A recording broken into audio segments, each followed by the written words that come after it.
1 ডিচেম্বৰ 1 শীত কেৱল নাই জুবিন গাৰ্গ। এই ডিচেম্বৰত বৰক আমনি কৰিব জুবিন গাৰ্গৰ স্মৃতিয়ে। ডিচেম্বৰ আমবোৰ ডিচেম্বৰতকৈ বৰ সেমেকা, বৰ বিষণ্ণ। সেমেকা নহ'বনো কিয়? কাৰণ জুবিনবিহীন বৰ বিষণ্ণ শীতাত এই ডিচেম্বৰ।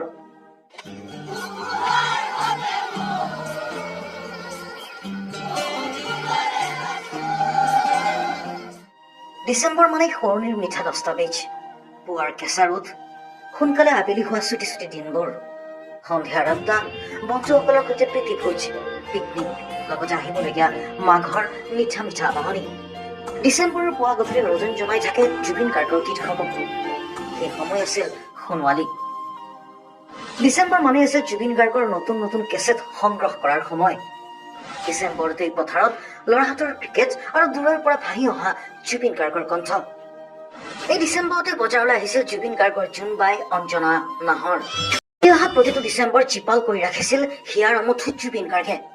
কি ইংৰাজী নৱবৰ্ষৰ নিশাৰ বিনোদন, কি মাঘৰ উৰুকাৰ নিশাৰ আয়োজন, সকলোতে কেৱল বাজিছিল জুবিন গাৰ্গৰ সেই জনপ্ৰিয় গীতবোৰ।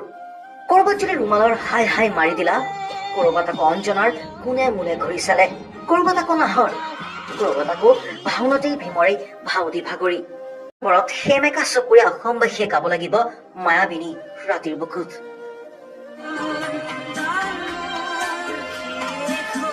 কাৰণ ডিচেম্বৰ আহিল, আগলৈও আহি থাকিব, কিন্তু জুবিন গাৰ্গ আৰু কোনোদিনেই নাহে।